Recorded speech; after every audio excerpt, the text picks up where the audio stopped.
అత్తని చిన్నప్పటి నుంచి పెంచాను. ఒక్క చీరైనా నాకు కొన్నావరా? పెళ్ళానికి మాత్రం బ్యాగులు బ్యాగులు మోసుకొచ్చావు. ఇదిగో ఇదే నీ అసలు బుద్ధి. ఎంతసేపు టైలర్ మీద పడి ఏడవడమే తప్ప వేరే పనే ఉండదు నీకు.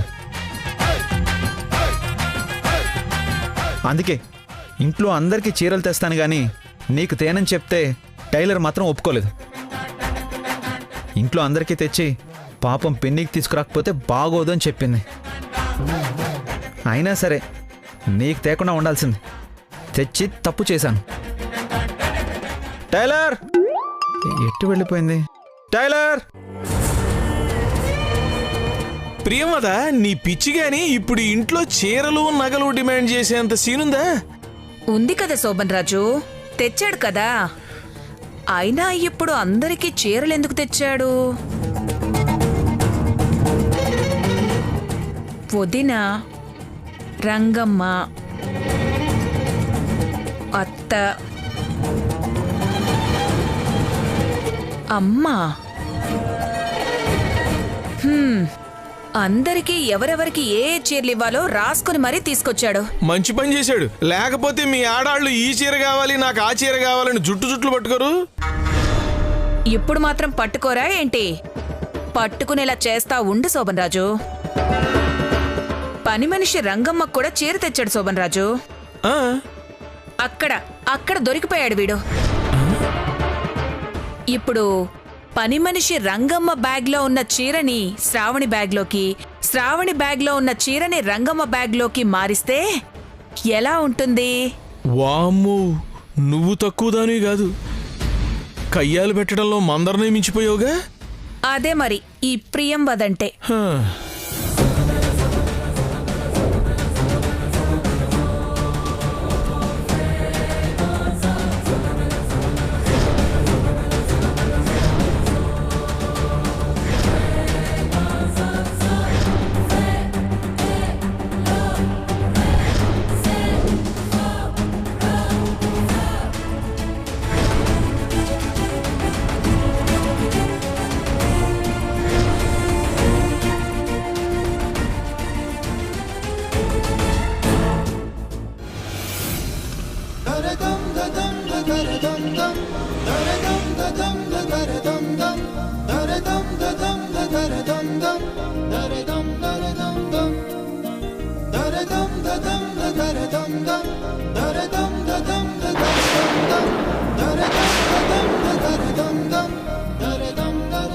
ఎలా ఉంది అత్తయ్య చీర? చాలా బాగుందమ్మా. మీ అబ్బాయి గారి సెలక్షన్ అత్తయ్య. వీడి సెలక్షన్ ఎప్పుడు బానే ఉంటుందమ్మా.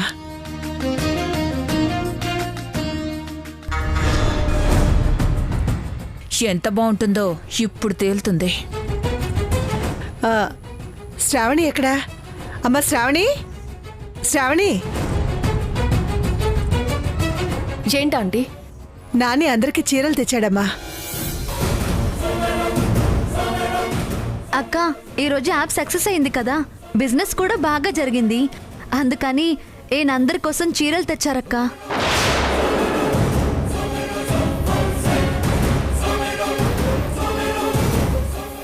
రంగమ్మ, రంగమ్మ. ఓ, నాని మనతో పాటు రంగమ్మ కూడా తెచ్చాడనమాట. రంగమ్మ, ఈ చీర తీసుకో. నాకేనా అమ్మగారు? నీకే, తీసుకో.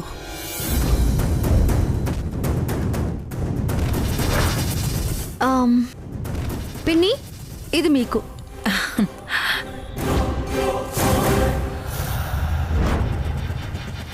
అక్క, ఇదిగో, ఇది నీకు.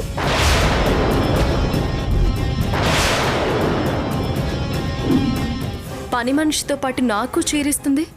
అసలేమనుకుంటుంది ఇది నా గురించి?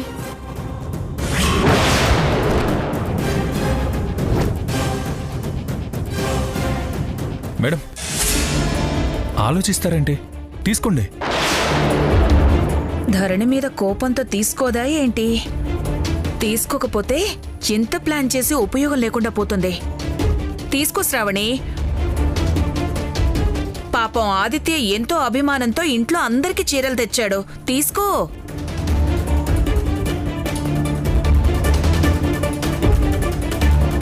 ఏంటమ్మా ఆలోచిస్తున్నావు? ఇస్తుంది నీ చెల్లెలు, తోటికోడలు. తీసుకోవడానికి ఏమైంది నీకు? ఏం లేదమ్మా, నీ కోడలికి ఇవ్వడమే కానీ తీసుకోవడం తెలీదు. ఇప్పుడు తీసుకుంటుంది. తీసుకో అక్క. తీసుకో,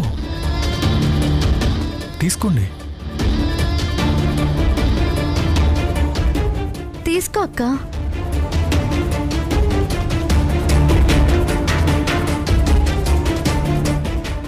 వెళ్ళిపోతున్నావేంటి శ్రావణి?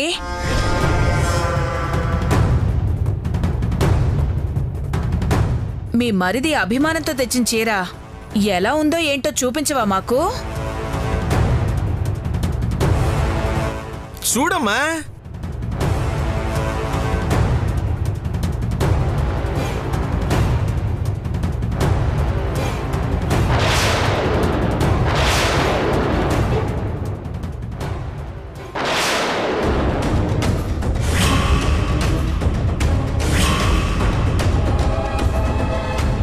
ఇది పనమ్మాయి కోసం కొన్న చీర కదా, వదిన కవర్లో ఉందేంటి?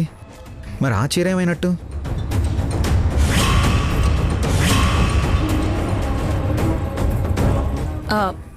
ఎలా ఉంది శ్రావణి? నచ్చిందా? ఏది రంగమ్మ, నీకెలాంటి చీర తెచ్చాడో చూపించు.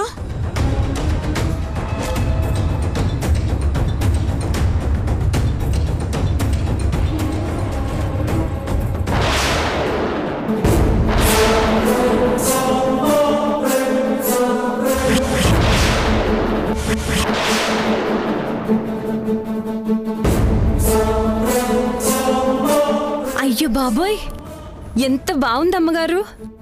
ఇలాంటి చీర నా జీవితంలో ఎప్పుడు కట్టుకోలేదు.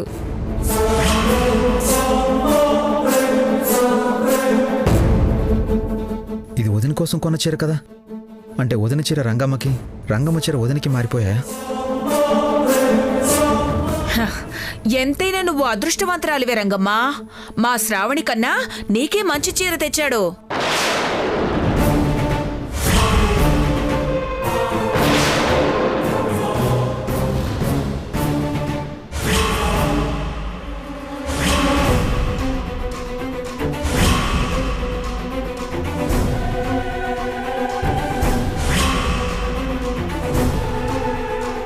అవునమ్మగారు, చాలా బాగుంది. ఇంత మంచి చీర తెస్తారనుకోలేదు. థ్యాంక్స్ బాబు గారు.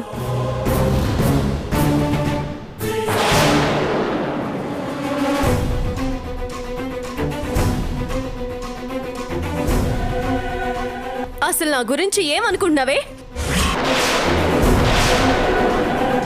ఇద్దరు మొగుడు పెళ్ళాలు కలిసి నన్ను అవమానించాలనుకుంటున్నారా? ఇదొక చీరనా? దీన్ని చీర అంటారా? చెప్పు.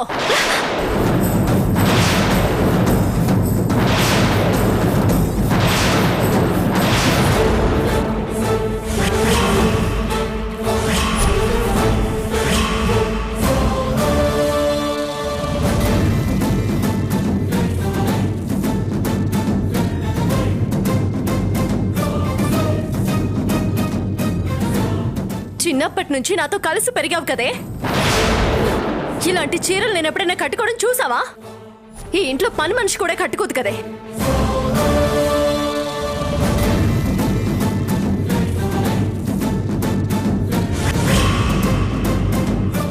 ఎందుకు కట్టుకోదు? ఇప్పుడే కాస్ట్లీ చీర కొనిచ్చాడు కదా, ఇక నుంచి కట్టుకుంటుందిలే.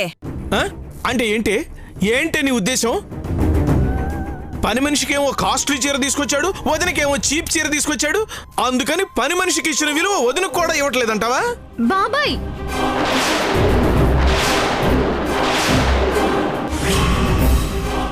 అరుస్తున్నావేంటే? అదే నిజం కదా. లేకపోతే నాకు ఇలాంటి పనికి మాలిన చీరలు తీసుకొస్తావా? అక్క, ఎందుకింత చిన్నదానికి గొడవ చేస్తావు? ఈయనకి చీరలు కొనడం తెలుసా అసలు? ఏదో తనకి నచ్చినవంటూ చీరలు తీసుకొచ్చారు. ఇచ్చిన మనసుని చూడాలి కానీ తెచ్చిన వస్తువుని చూస్తారక్క? నిజమే, మీ ఆయనకి చీరల సెలెక్షన్ తెలీదు, ఎవరికి ఎలాంటివి ఇవ్వాలో కూడా తెలీదు అనుకుందాం. కనీసం ఎవరికి ఎంత కాస్ట్లీ చీర కొనాలి అన్నది కూడా తెలీదా?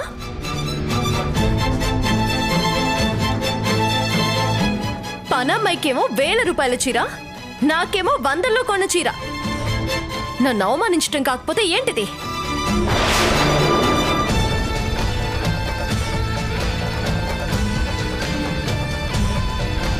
లేదు వదినా, ఇది కావాలని చేసింది కాదు.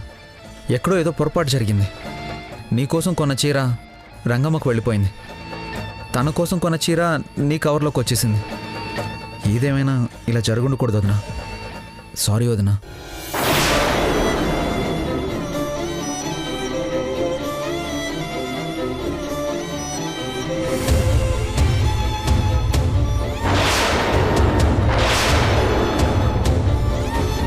అది జరిగింది మేడం, అర్థమైంది కదా. పొరపాటే కానీ కావాలని చేసింది కాదు మేడం. అదేం కాదులేరా. నేనంటే అందరికీ కోపాలు వస్తాయి గాని నానియే కావాలని చేశాడు. పిన్ని, ఇష్టం వచ్చినట్టు మాట్లాడకండి. నేను ఉన్నదే మాట్లాడుతున్నాను. ఏమీ చేయడం చేత కాదు, ఇంట్లోనే కూర్చోమని వాళ్ళ వదినంది కదా, అవన్నీ మనసులో పెట్టుకొని ఇలా చూపిస్తున్నాడు.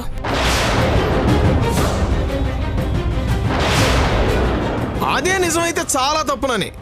ఎంతైనా వదిన కదా, ఆ మాత్రం మర్యాద ఇవ్వద్దు. ఇప్పుడు ఆ అమ్మాయిని ఎవరో అల్లరి పెడుతుంటే ఎస్ఐకి మీ వదిన పేరు చెప్పే కదా నువ్వు తప్పించుకున్నావు. మరి అవసరానికి వాడుకున్నప్పుడు వదినకి ఆ మాత్రం మర్యాద ఇవ్వకపోతే ఎలానని? బాబాయ్ చాలు. మనసులో ఏదో పెట్టుకొని కుట్రలు కుతంత్రాలు చేయడానికి కొంతమందిలా ఆయనదేవి కొళ్ళిపోయిన మనసు కాదు.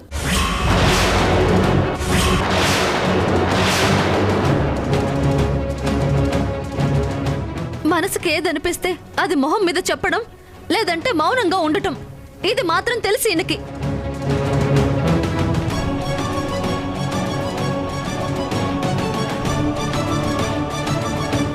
అక్క, ఆయన ఈ మాత్రం దానికే గొడవ ఎందుకు? ఇదిగో అక్క, నా చీర తీసుకో. అక్క తీసుకో. చెయ్యాల్సిన అవమానం అంతా చేశాక ఇప్పుడు నీ బోడి చీర ఎవరికి కావాలి?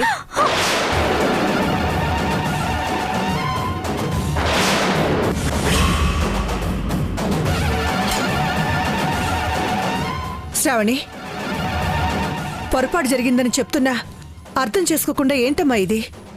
పొరపాటు కాదంటీ, కావాలనే చేశారు.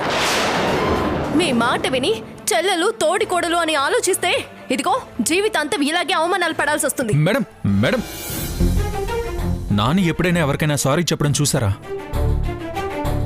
అది వాడు మీకిస్తున్న విలువ.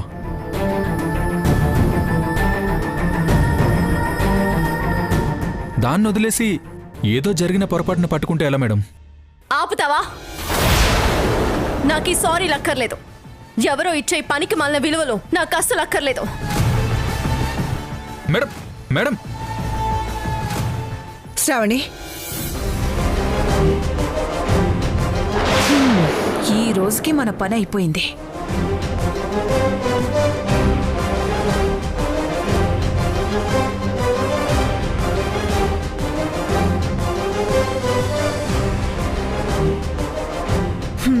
ఏం చేస్తావమ్మా? ఎంత మంచి ఆశించినా ఏదో చెడు జరుగుతూనే ఉంది. మన టైమే బాగున్నట్లేదు. ఆయన చూసుకోవాలి కదా నాన్న. చూడు, ఒక చిన్న పొరపాటు వల్ల ఎంత పెద్ద గొడవ జరిగిందో. నేను సరిగ్గానే పెట్టానమ్మా. 1-2 సార్లు చెక్ చేసి పైన పేర్లు కూడా రాశానమ్మా. కానీ అలా ఎలా మారిందో తెలియట్లేదు. సరేలే, ఏదో జరిగింది, ఏదో జరిగిపోయింది. మీరు ఎక్కువ ఆలోచించకండి.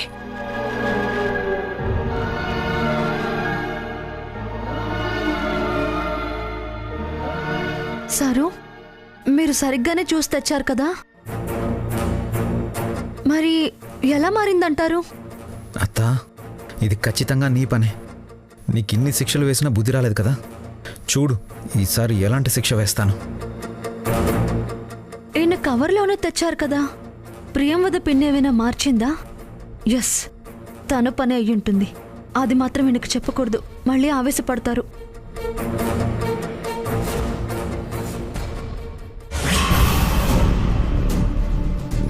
చూడు, చేతులు ఎలా కందిపోయాయో. వాళ్ళ ఆవిడ్ని కట్టేశానన్న కోపంతో నా చేతులు కట్టేసి ప్రతీకారం తీర్చుకున్నాడు. అంటే వాళ్ళ ఆవిడంటే వాడికి ఎంత ప్రేమో.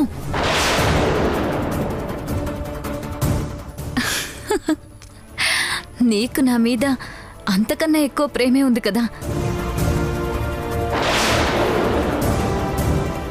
అదే నువ్వు కనుక నా దగ్గర ఉండుంటే ఇలా ఎవడైనా వచ్చి నా చేతులు కట్టేసేవాడా? కడితే నువ్వు చూస్తూ ఊరుకునేవాడివా? అబ్బబ్బా, దీని వాలకం చూస్తుంటే పిచ్చెక్కిపోతుంది. దీని చేతులు కట్టేసింది వాడే కదా, మళ్ళీ వాడితోనే నువ్వుంటే ఇలా జరిగేది కాదు అని ఎలా ఉంటుంది? ఏమైంది దీనికి? అసలు నా కోరికేంటో తెలుసా? నువ్వెక్కడున్నా వెంటనే నా దగ్గరికి రావాలి. నువ్వే స్వయంగా వెళ్ళి వాళ్ళని కట్టి తెచ్చి నా కాళ్ళ దగ్గర పడేయాలి. అప్పుడు నాకు తృప్తిగా ఉంటుంది. నా మీద నీకెంత ప్రేమ ఉందో అందరికీ తెలుస్తుంది. పొద్దున్నే వచ్చాడు కదా, మళ్ళీ చేతులు కట్టాడని వాడికే చెప్తోంది. డౌట్ లేదు, దీనికి పిచ్చైనా ఎక్కుండాలి లేదా ఏ దయ్యవైనా పట్టుండాలి. లేకపోతే ఇలా మాట్లాడదు. దీన్నిలాగే వదిలేస్తే దీని చేష్టలు చూసి నాకు పిచ్చెక్కేలా ఉంది. ఏదో ఒకటి చెయ్యాలి.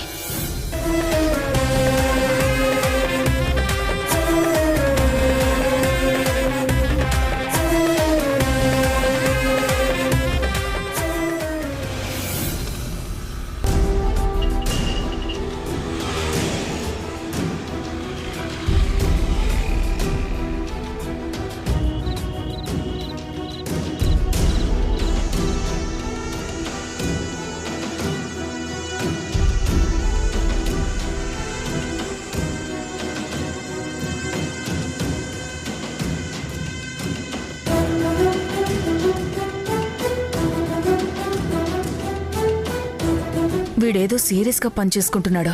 ఇప్పుడు వీణ్ణెందుకు కెలకడం? తిక్కలేస్తే తాట తీస్తాడు.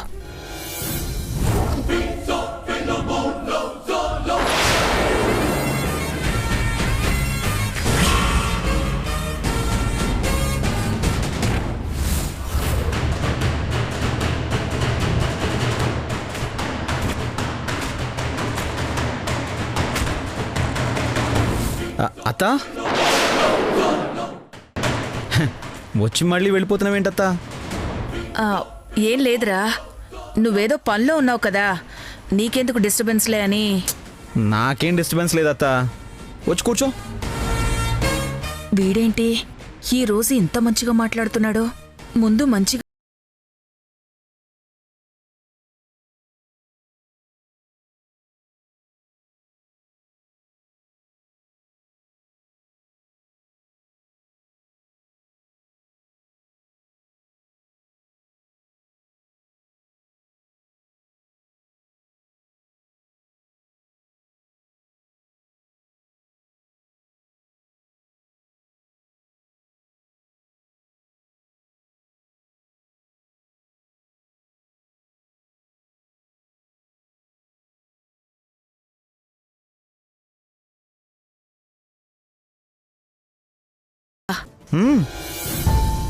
కోపం తగ్గించే మందులు కూడా ఉన్నాయా?